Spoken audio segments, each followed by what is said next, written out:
हम कुछ रुपए के लिए अपना 5 साल का जो ताकत है, एक वोट, वो बेच देते हैं। हम लोग थोड़े भी सीरियस नहीं है इस मैटर को लेकर के। आप समझ सकते हैं कि जो पीढ़ी अभी शिक्षित हो चुका है, या फिर हमारे से जो पहले का पीढ़ी है वो थोड़े शिक्षित थे, थोड़े अशिक्षित थे, वो कुछ पुरानी भावनाओं को लेकर भी इलेक्शन करते हैं।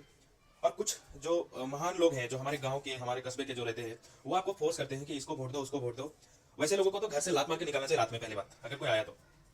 अगर ऐसा नहीं कर सकते तो पैसे लो, दूसरे समय से उसको भेज दो, पैसे लो, भूल जाओ, क्योंकि वो सब चीटिंग कर रहे हैं। तो वोट के लिए तो अभी चीटिंग करना सीखना चाहिए आपको भी। लेकिन मैं मस्त एक बात बोलना चाहता हूँ, जब भी कोई लीडर आपके गांव में आए ना, अगर कोई नया लीडर है तो उससे बात करो, भाई आप काम करोगे, हम आपके साथ हैं।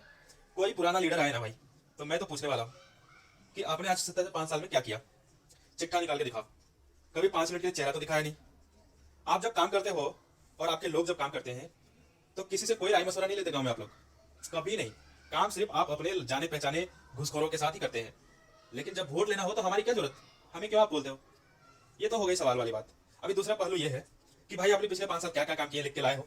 अगर लाए हो तो खड़ा होकर वो पहले बताओ कि 5 साल पहले मैं आपको जब वोट मांगने आया था तो ये मैंने आपको बोला था, और आज 5 साल के बाद फिर वोट मांगने आया हूँ क्योंकि मैंने आपके लिए कुछ काम नहीं किया है। काम किया है तो वो दिखाओ पहले, नहीं तो सीधा मेरे गांव से बाय बाय। कभी तो आते नहीं, आज आगे वोट मांगने। ऐसे लोगों को ऐसे ऐसे ऐसे ऐसे सवाल पूछो, अपना घर का सवाल पूछो। क्या भाई आपको पता है कि हमको कितना चावल मिलता है? क्या भाई पता है हमारे गांव में कौन कौन से डीलर हैं? क्या भाई पता है, आपने कभी देखा है कि चावल बढ़ते हुए कि कैसे बढ़ता है चावल? आपकी जिम्मेवारी है ना। आप यूट्यूब देखते होंगे, फेसबुक देखते होंगे, इंस्टाग्राम देखते होंगे, कितना सारा होता है, कितना दलाली होता है। आप जिस रोड में चल के आएंगे वो पिछले 5 साल से गड्ढा है। ऐसे ऐसे सवाल पूछो उनसे, और एक भी सवाल का जवाब नहीं देगा पुराना नेता। इतना तो मैं श्योर हूँ।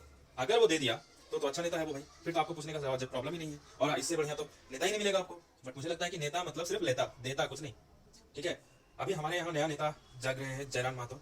उम्मीदें हैं कि वो अच्छा काम करेंगे, और अच्छा काम करते भी हैं। लेकिन बाकी नेता जितने भी हैं सब सिर्फ अपने अमचे चमचे, लोहा लक्कड़ और हाय हेलो, चाय पानी नाश्ता और दारू बियर बस चल रहा है भाई। दारू और बियर से अगर आपका जिंदगी चल जाता है तो जरूर पीजिए, जिंदगी भर पीजिए। लेकिन वो जिंदगी भर का पैसा देंगे क्या है सरकार? नहीं देंगे। एक दिन देते हैं सिर्फ आपको बेवकूफ बनाने के लिए। जिस दिन आपके घर में डाका डालना होता है उसी दिन आपको दारू पिलाया जाता है। आप समझ रहे हैं बात को? इसका मतलब दारू पिला के और कुछ 200-400 रुपए घूस दे करके आपको क्या करना चाह रहे हैं? ये आपको बेवकूफ बना करके आपको घर में आकर के और अपने गुंडों के साथ डकैती करके जाना चाहते हैं। वही तो होता है।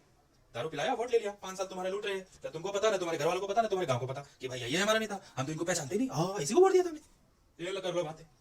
जो काम करेगा उसको ही खाना खिलाना, जो नहीं काम करेगा उसको खाना नहीं खिलाना। जो काम करना चाहता है उसी को वोट देना, जो नहीं चाहता है, जो किया ही नहीं, उसको क्या वोट देना? इसलिए समझ जाओ दोस्तों, ऐसे ऐसे हमारे पास गरीब लोग हैं जिनको जो पीछे जा रहे हैं। सरकार के पास ताकत क्यों है भाई? जब ताकत नहीं है तो फिर आप सरकार में क्यों हो?